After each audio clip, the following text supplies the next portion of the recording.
jirtu daawattota hordoftoota chaanaalii Komar har'a guyyaa kana viidiyoo haaraa tokko isiniif qabadhee dhufe. Innis yoo storage keenya fuulii ta'ee nu rakkise space isaa guute haala ittiin clear goonu yookiin wantoota nu barbaachisnutu waan keessa balleessinu isinitti agarsiisa. Akkuma argitan anillee wantoota nan barbaachisne haala kanaan application kana fayyadamee akkuma screen irratti argitan baballeesseetu jira.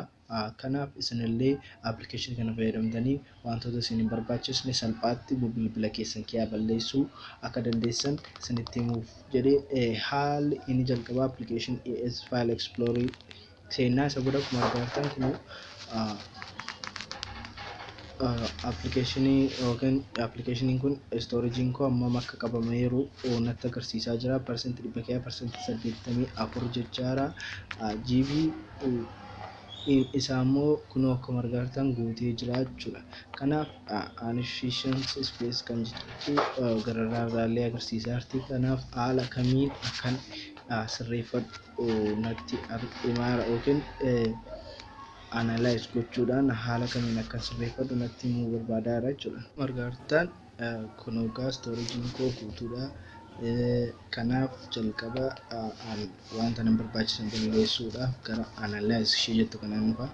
Isa boodaniyyuu scan gochuudhaan wantoota balleessuu qabu ofiima isaan naaf daradaraa jechuudha tarreega ishee.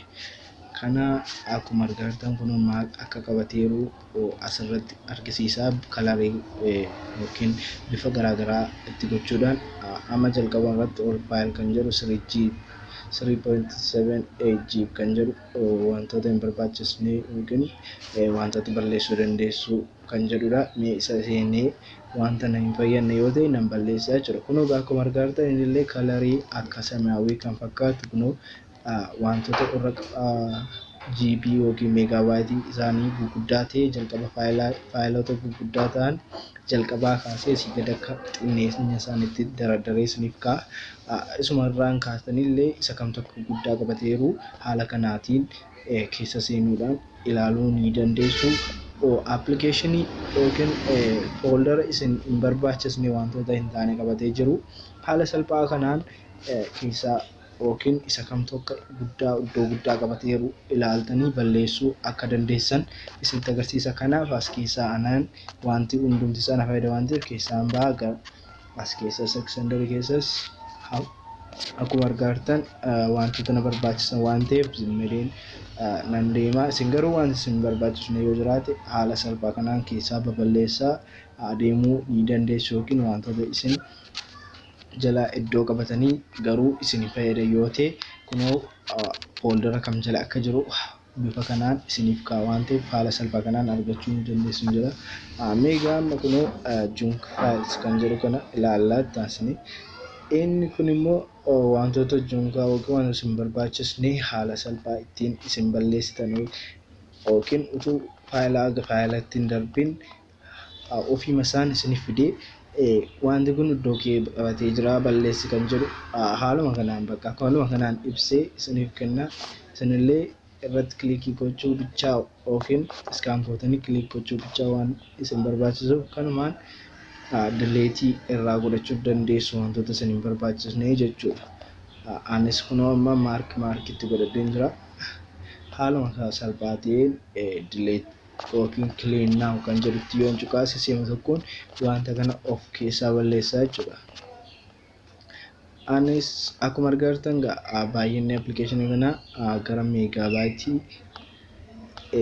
400 fi meegaabaaytii 492 haala kanaan kun akkuma argitan anis wantoota nan barbaachisu balleessaara. Haaluma kanaa meegaabaaytii 493 clean kan jedhutti bu'uudhaan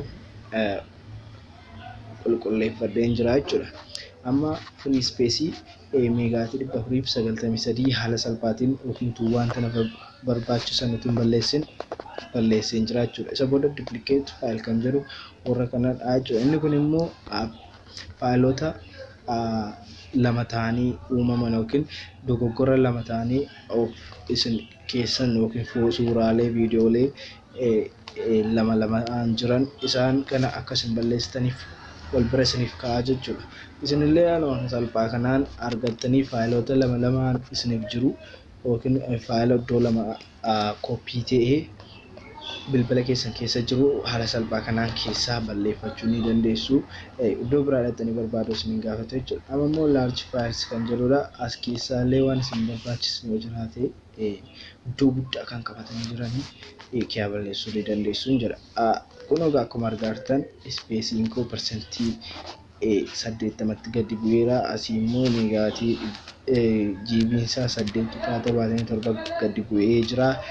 Bifa samaawii illee naaf ibsee jira. Kanaaf haala salphaa kanaan storage koo qulqulleeffadheen jira. Kan daawwattaniif galatoomaa. Chaanaalii koo haaraa kan taatan subscribe gochuun na hordofaa.